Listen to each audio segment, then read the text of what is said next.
Hello students, previous video में हम लोगों ने नए साझेदार के प्रवेश को लेकर सभी समायोजनों को समझा और उससे संबंधित इम्पोर्टेंट क्वेश्चंस को देखे हैं। आज एक और नए समायोजन को लेकर बात कर रहे हैं कि यदि पुराने साझेदार ये चाहें कि नए साझेदार के प्रवेश के समय संपत्ति दायित्व का जो पुनर्मूल्यांकन किया गया है उसके प्रभाव को चिट्ठे में न दर्शाया जाए, तो ऐसी स्थिति में हम लोग एक खाता और प्रिपेयर करेंगे जिसको नाम दिया गया स्मरणार्थ पुनर्मूल्यांकन खाता। ये पुनर्मूल्यांकन खाते की बजाय बनाया जाता है। इस खाते को किस प्रकार से बनाएंगे, इससे संबंधित क्या जनरल प्रविष्टियां हैं, किन परिस्थितियों में ये प्रिपेयर किया जाएगा, इन सभी विषयों को लेकर आज की ये वीडियो मैंने प्रिपेयर करी है। इससे संबंधित मैंने 2 प्रश्न भी आप लोगों को दिए हैं ताकि आप समझ सकें कि किन परिस्थितियों में ये खाता हमें प्रिपेयर करना है। वीडियो स्टार्ट करें उसके पहले जो भी हमारे नए व्यूअर्स हैं अपने इस चैनल को आप लोग सब्सक्राइब करें ताकि आपको नई वीडियो का नोटिफिकेशन समय समय पर मिलता रहे। स्टार्ट करें आज का ये वीडियो। सबसे पहले समझते हैं स्मरणार्थ पुनर्मूल्यांकन खाता किसे कहते हैं। मेमोरेंडम रिवॉल्यूशन अकाउंट, सबसे पहले तो ये समझें कि ये किन परिस्थितियों में बनाया जाता है। देखिए जरा, कभी कभी साझेदारों के मध्य यह समझौता हो जाता है कि नए साझेदार के प्रवेश के समय संपत्ति व दायित्व का पुनर्मूल्यांकन या दायित्वों का पुनर्निर्धारण तो किया जाएगा, लेकिन इसके प्रभाव को संपत्ति एवं दायित्व के खातों में दर्ज नहीं किया जाएगा। यानी चिट्ठे के अंदर संपत्ति दायित्व तो पुराने मूल्य पर दिखाएंगे, परंतु नए साझेदार के प्रवेश के समय संपत्ति दायित्व का पुनर्मूल्यांकन व दायित्वों का पुनर्निर्धारण किया जाएगा और इसका जो प्रभाव है उसे साझेदारों के पूंजी खातों में समायोजित करना है। ऐसी स्थिति में पुनर्मूल्यांकन खाते के माध्यम से फर्म की संपत्ति व दायित्व के मूल्यों में कोई परिवर्तन नहीं किया जाएगा, परंतु पुनर्मूल्यांकन के कारण जो लाभ हानि की राशि का समायोजन साझेदारों के पूंजी खातों में स्मरणार्थ पुनर्मूल्यांकन खाता बनाकर निम्न प्रकार से किया जाएगा। यानी जब पार्टनर डिसाइड कर लें कि परिवर्तन के प्रभाव को चिट्ठे में नहीं दर्शाना, तो ऐसी स्थिति में आप क्या करेंगे, पुनर्मूल्यांकन खाता बनाने की बजाय स्मरणार्थ पुनर्मूल्यांकन खाता बनाएंगे और इससे परिवर्तन के लाभ हानि को ज्ञात करेंगे और इस लाभ हानि का समायोजन साझेदारों के पूंजी खातों में किया जाएगा। और किस माध्यम से किया जाएगा, स्मरणार्थ पुनर्मूल्यांकन खाते से। यानी इन परिस्थितियों में आपको पुनर्मूल्यांकन खाता नहीं बनाना, आपको प्रिपेयर करना है स्मरणार्थ पुनर्मूल्यांकन खाता। यह खाता 2 भागों में बनाया जाता है। किस प्रकार से इसको प्रिपेयर करेंगे, सबसे पहले देखें। आपने पुनर्मूल्यांकन खाता बनाने के जो नियम पढ़े हैं, सेम उसी प्रकार से आप लोगों को मेमोरेंडम रिवॉल्यूशन का प्रथम भाग बनाना है। संपत्तियां घटने पर हानि होती है तो डेबिट करेंगे, वृद्धि होने पर लाभ होता है क्रेडिट करेंगे, दायित्व में वृद्धि होती है तो हानि डेबिट करें और दायित्व में कमी होने पर लाभ होता है क्रेडिट किया जाएगा। इसी प्रकार से इस खाते का जो अंतर निकालते हैं, जो रिवॉल्यूशन का लाभ हानि कहलाता है, मैंने लाभ की दशा को समझाया है, इसी का विपरीत आपको हानि की दशा समझनी है। मान लें थोड़ी देर के लिए कि इस रिवॉल्यूशन अकाउंट में बैलेंसिंग फिगर से प्रॉफिट निकला है। सामान्य रिवॉल्यूशन अकाउंट में तो ये प्रॉफिट हम ओल्ड पार्टनर्स में ओल्ड रेशो में बांटकर ये खाता बंद कर देते हैं, पर जब आप मेमोरेंडम रिवॉल्यूशन अकाउंट बनाएं तो लाभ की राशि को यहां बांटने की बजाय एक बार खाते को बंद करें और इस लाभ की राशि को उसी पक्ष में यानी डेबिट साइड में ही आप सबसे पहले ओल्ड पार्टनर्स में ओल्ड रेशो में इसको बांट देंगे और इसका जो विपरीत प्रभाव है, यानी यही लाभ फिर विपरीत साइड में क्रेडिट साइड में सभी पार्टनर्स में बांटना है उनके न्यू रेशो में। तो कहने का मतलब ये लाभ की राशि 2 बार बटेगी, एक बार तो समान पक्ष में ओल्ड पार्टनर्स में ओल्ड रेशो में और फिर वही आपकी लाभ की राशि विपरीत पक्ष में सभी पार्टनर्स में नए पार्टनर्स को सम्मिलित करते हुए नए अनुपात में। इस प्रकार से लाभ की राशि को आपको 2 बार विभाजित करना है और ऐसा करने से जो संपत्ति दायित्व के मूल्य में वृद्धि होने से लाभ हुआ, इसका समायोजन पूंजी खाते में हो जाएगा और चिट्ठे में संपत्ति दायित्व के मूल्य को परिवर्तित करने की आवश्यकता नहीं है। अब प्रश्न आ रहा है कि इस आपके जो लाभ की राशि आपने बांटी है, आपको इससे संबंधित जनरल एंट्रियां करनी है, यानी ये जो परिवर्तन का प्रभाव है इनसे संबंधित जनरल एंट्रियां नहीं करनी। आपको केवल 2 ही जनरल एंट्रियां करनी है लाभ की स्थिति में।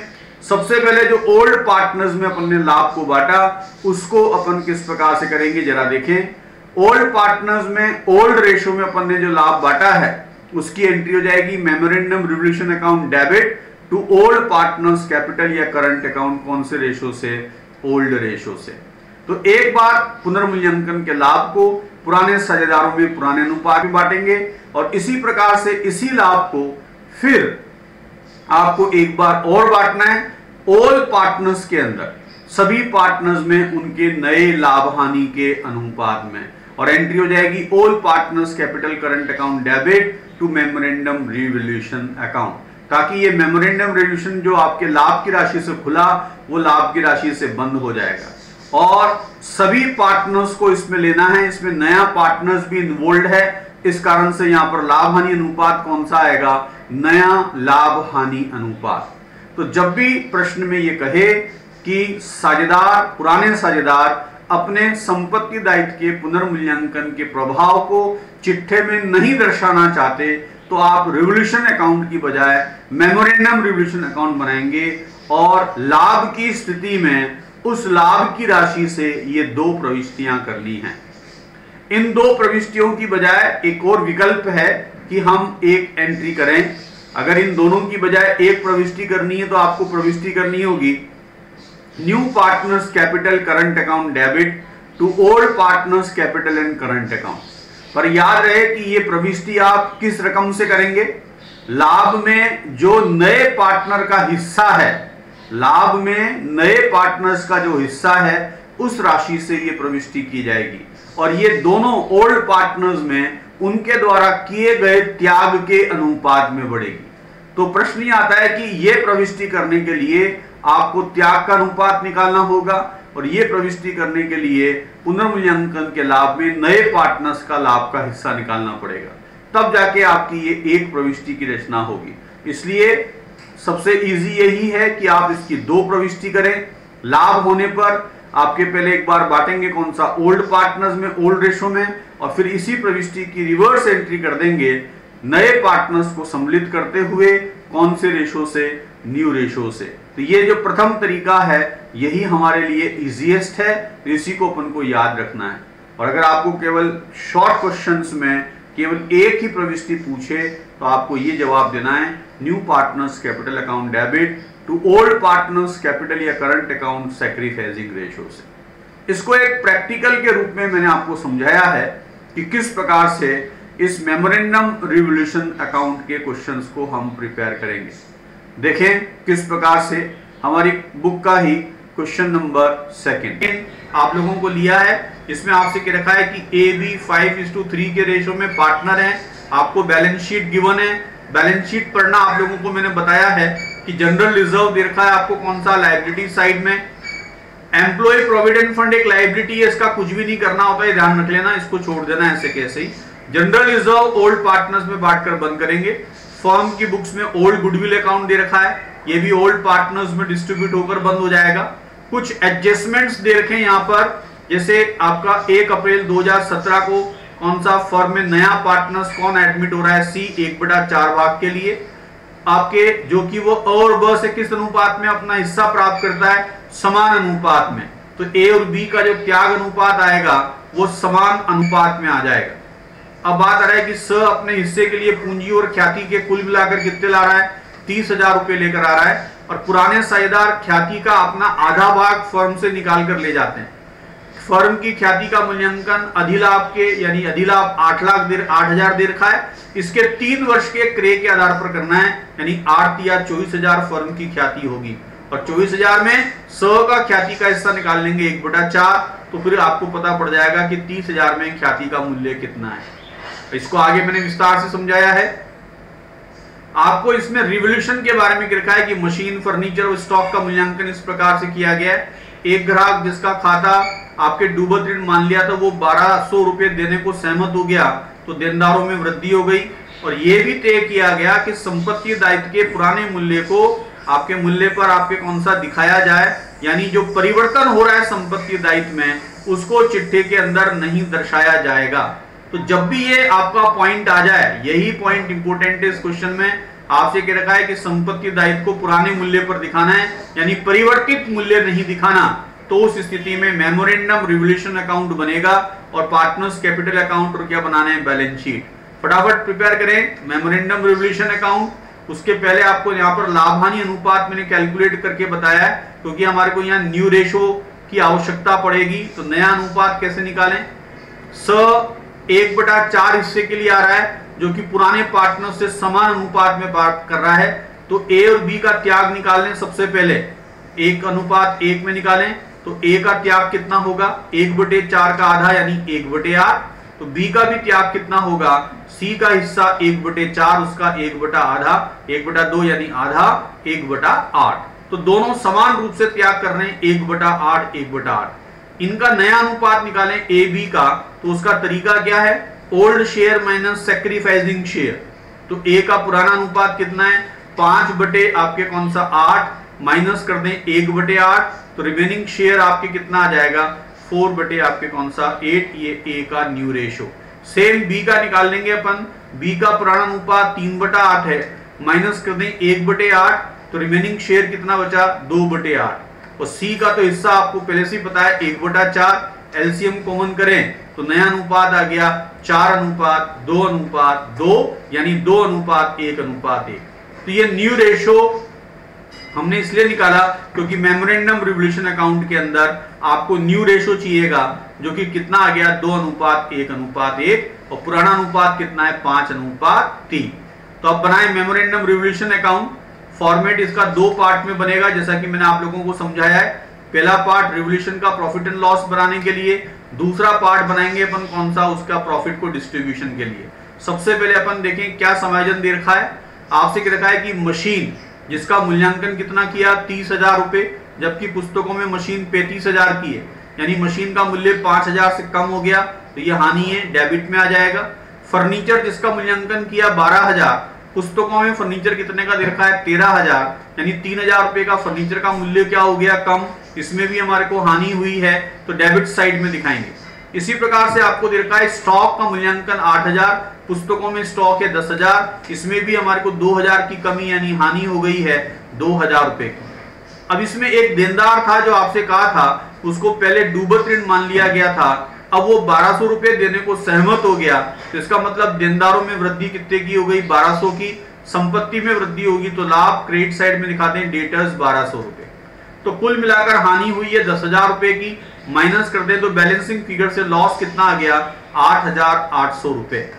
अब ये लॉस आया है, इस लॉस को हम पुराने पार्टनर्स में बांटते आ रहे थे रिवोल्यूशन अकाउंट में, पर ये क्या बना रहे हैं, मेमोरेंडम रिवोल्यूशन अकाउंट बनाए।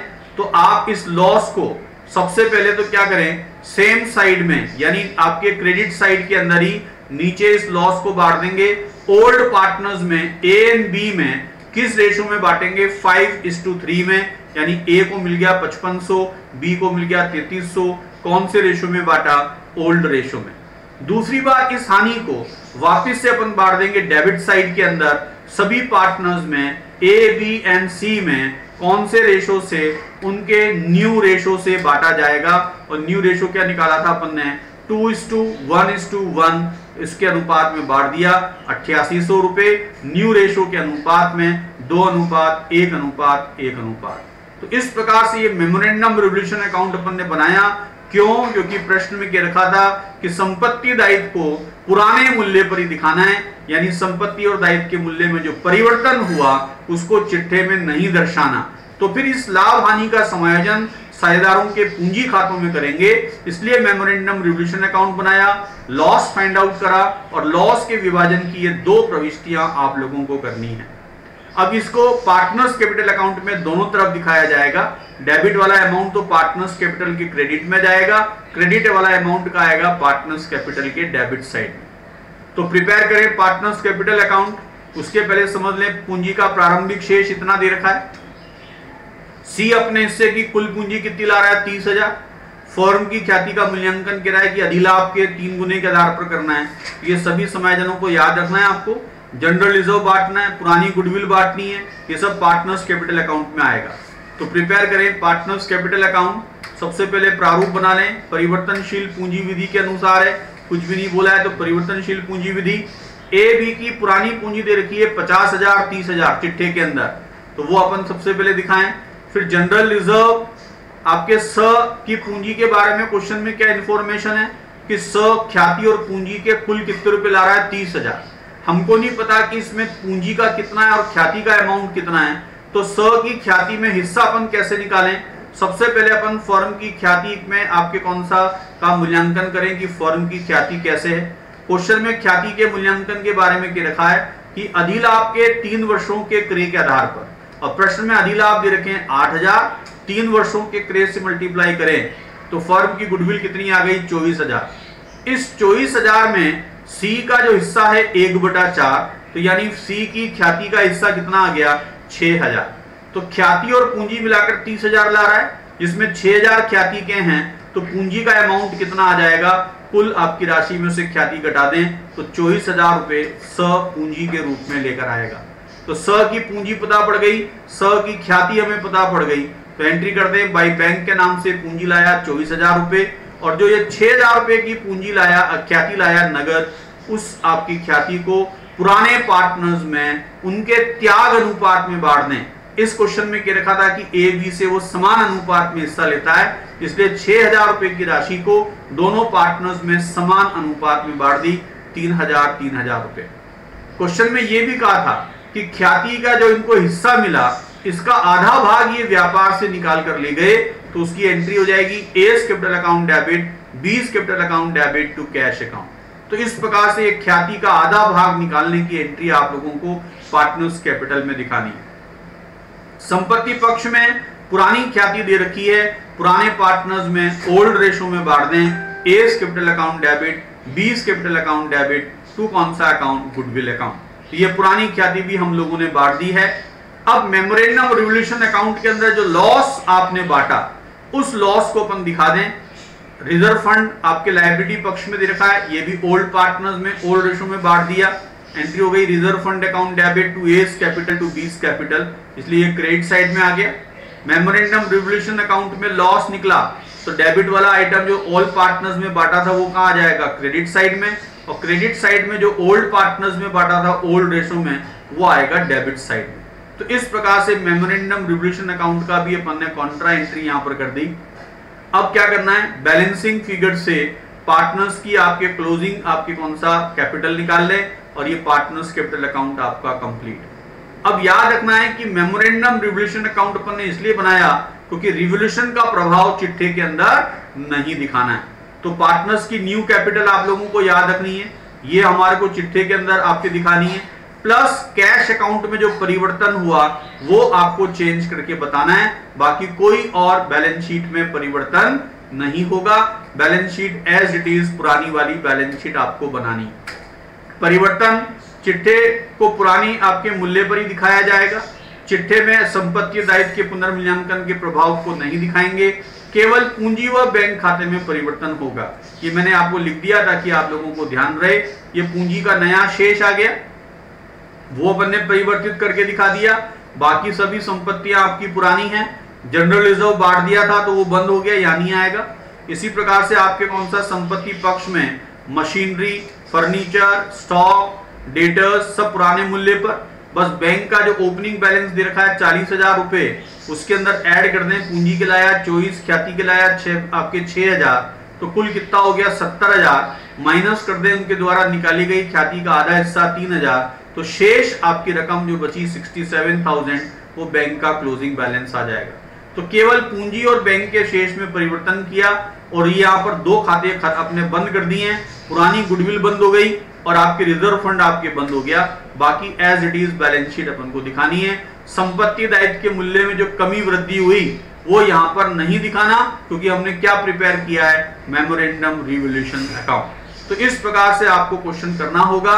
जब चिट्ठे के अंदर मेंशन कर रखा हो, प्रश्न में ये मेंशन कर रखा हो कि चिट्ठे को पुराने मूल्य पर दिखाना है या पुनर्मूल्यांकन के प्रभाव को चिट्ठे में नहीं दिखाना, कैसी भी लैंग्वेज आपको दे सकता है, तो आपको इस प्रकार से ट्रीटमेंट करना है।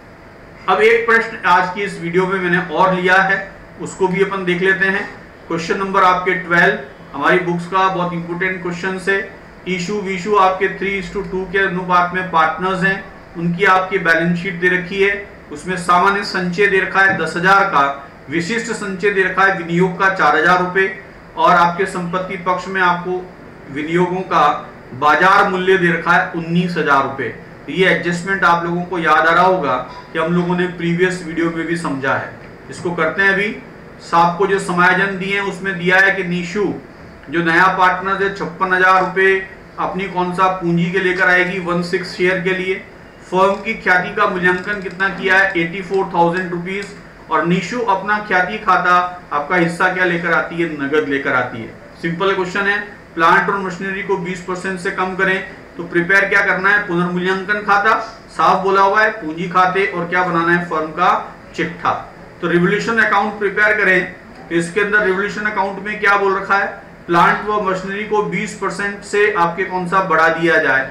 प्लांट एंड मशीनरी 70,000 की है, 20% से बढ़ाए तो लाभ होगा, तो लाभ होगा तो क्या दिखाएंगे, क्रेडिट साइड में by plant and machinery 14,000 rupees. उसके बाद देखा है कि देनदार सभी अच्छे हैं, इसका मतलब जो आपने पीवीडी बना रखा है 7,000 रुपए, ये पीवीडी व्यापार का दायित्व होता है। अगर देनदार सभी अच्छे तो पीवीडी की आवश्यकता नहीं है, तो दायित्व खाता कैंसिल करेंगे तो हमारे को लाभ होगा, तो बाई पीवीडी के नाम से 7,000 मेंशन कर दें।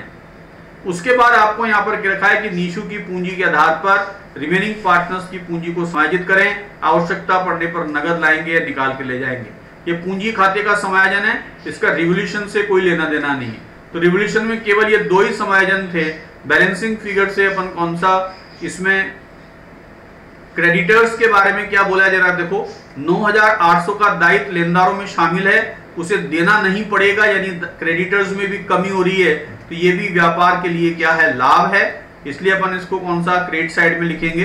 बैलेंसिंग फिगर से अब इसमें निकालते हैं, प्रॉफिट आ रहा है ओल्ड पार्टनर्स में, इशू विशु में, उनके 3:2 के रेशो में बांट दें 30,800 को, कितना आ जाएगा 18,480, 12,320। तो ये रिवोल्यूशन अकाउंट अपन ने प्रिपेयर किया। अब प्रिपेयर करते हैं अपन इसमें partners capital account. Partners capital account prepare करें तो उसके पहले एक चीज आपको यहाँ पर समझ लें, इन्वेस्टमेंट फ्लक्चुएशन रिजर्व कितना बनाया अपन ने, 4,000। विनियोगों के मूल्य में आपके कमी हुई थी 2,000 रुपए की, बाजार मूल्य कितना है विनियोग का 19,000, जबकि अपन ने की लागत कितनी है 21,000, नुकसान कितने का हुआ 2,000।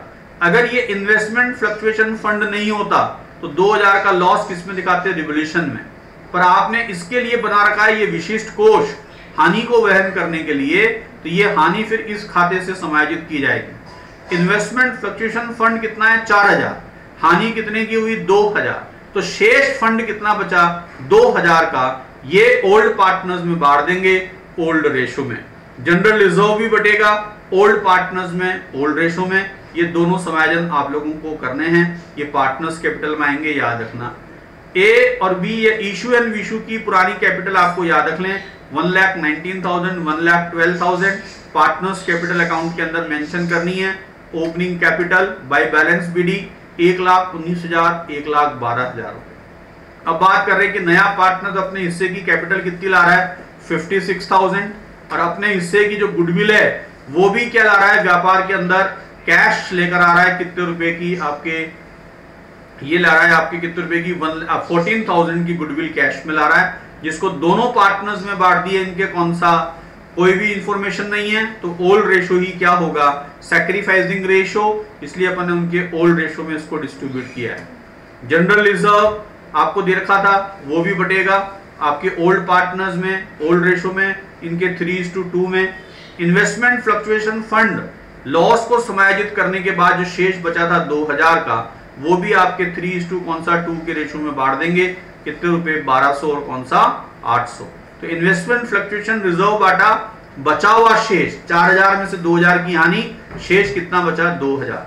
जनरल रिजर्व ओल्ड पार्टनर्स में ओल्ड रेशो में डिस्ट्रीब्यूट कर दिया, कितना 6,000 एंड कौन सा 4,000 रुपीज। तो इस प्रकार से ये क्या होगा, डिस्ट्रीब्यूट होगा।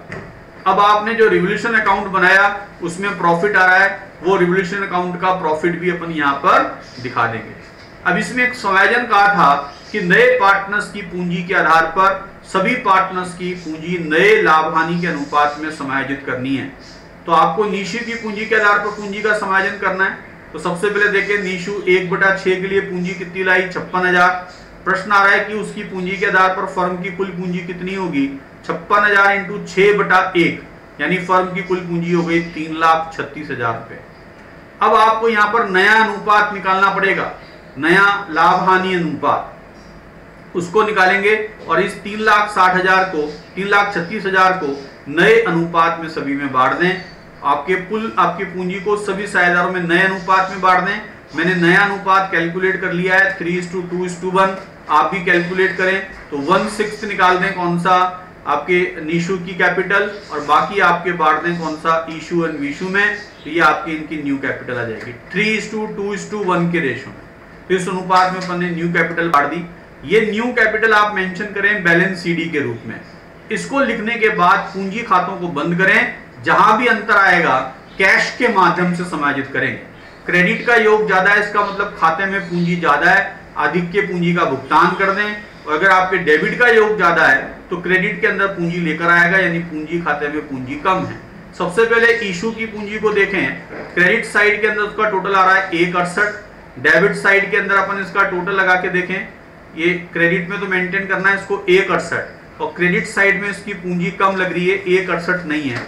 तो जो शेष कमी की राशि है वो बाई कैश के नाम से कितनी आ जाएगी, 14,000 आपके कौन सा 920 रुपए की आपको कौन सा पूंजी लेकर आनी है। इसी प्रकार से अपन विशु की पूंजी की बात करें तो इसको आपके खाते में मेंटेन करनी 1/12, जबकि इसकी क्रेडिट साइड का पूंजी का जो योग आ रहा है वो 1/34,720 आ रहा है। तो इसका आधिक्य पूंजी उसको भुगतान कर देंगे टू कैश के नाम से 22,720 रुपए की। तो इस प्रकार से ये आपको पूंजी खाते समायोजित करने नगद के आधार पर। तो इनका पूंजी का जो क्लोजिंग बैलेंस है उनके नए लाभ हानि के अनुपात में क्या हो जाएगा, मेंटेन हो जाएगा। तो जब भी प्रश्न के अंदर समायोजन दे कि आपके नए साझेदार के आधार पर पूंजी खातों को समायोजित करें, तो नए साझेदार की पूंजी को आधार मानते हुए फर्म की कुल पूंजी निकालें, जिसे नए अनुपात में बांटकर बैलेंस सीडी में लिखें। अंतर की राशि के रखा है नगद से समायोजित करो, तो अंतर की राशि अपन ने कैश से लिखी। अगर बोलता चालू खाता खोलकर समायोजित करो तो हम करंट अकाउंट के नाम से इसके अंदर इसको मेंशन करते हैं।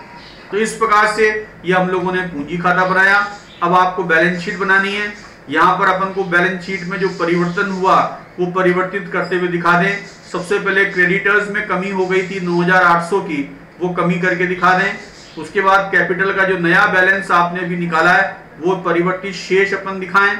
हमने यहाँ पर इन्वेस्टमेंट फ्लक्चुएशन रिजर्व बंद हो गया है, 2,000 की हानि से कम हुआ, 2,000 पार्टनर्स में बांट दिया। जनरल रिजर्व भी पार्टनर्स के अंदर हम लोगों ने बांट दिया, तो वो यहाँ पर मेंशन नहीं करेंगे। अब आ जाए कैश का बैलेंस कैसे निकाला। कैश का ओपनिंग बैलेंस 87,000 था, नीशू कैपिटल के 56,000 लाया, गुडविल के 14,000 रुपए लाया, और इशू अपने हिस्से की पूंजी कम पड़ रही थी जो कितनी लेकर आई 14,920, तो वो ऐड करेंगे। और इधर से आपके कौन सा जो विशु है उसकी पूंजी ज्यादा थी, उसको अपन ने भुगतान कर दिया, तो वो पूंजी आपके डेबिट साइड वाली माइनस कर दें। तो बैंक खाते का जो क्लोजिंग बैलेंस आ रहा है 1,49,200, ये net balance cash at bank के रूप में आपको मेंटेन करना है। अब आपकी अन्य संपत्तियों में क्या परिवर्तन हुआ, देनदार सब अच्छे थे, पीवीडी अपन ने हटा दिया, तो ग्रोस देनदार दिखाने। इन्वेस्टमेंट आपके 2,000 रुपए से कम हो जाएगा क्योंकि इन्वेस्टमेंट का बाजार मूल्य 19,000, अब उसको उसी मूल्य पर दिखाएंगे। इसी प्रकार से बिल्डिंग 98,000, कोई परिवर्तन नहीं है। प्लांट एंड मशीनरी कोई परिवर्तन नहीं है, अपन को इस प्रकार से दिखाना है। तो ये आपका चिट्ठा परिवर्तित शेष दिखाने के बाद आपके कौन सा कंप्लीट है, इसका टोटल दोनों साइड का क्या आएगा, सेम। तो जो प्रश्न में कहा है कि आपको पुनर्मूल्यांकन का मूल्य चिट्ठे में नहीं दिखाना तो मेमोरेंडम रिवोल्यूशन अकाउंट बनाओ, और जब आपको कुछ नहीं कहे तो आपको रिवोल्यूशन अकाउंट बनाकर परिवर्तित शेष चिट्ठे में इस प्रकार से दर्शाना है। मैंने दोनों प्रकार के प्रश्न आपको करके बताएं कि दोनों बोर्ड एग्जामिनेशंस में 6 मार्क्स के लिए आए हुए प्रश्न हैं गत वर्षों में, बहुत इंपोर्टेंट क्वेश्चंस हैं। इनको आप कौन सा अपनी कॉपी में सोल्व करके भी देखें। नेक्स्ट वीडियो आप लोगों के लिए जो मैं लेकर आ रहा हूं वो है वर्तमान साझेदारों के लाभ हानि अनुपात में परिवर्तन।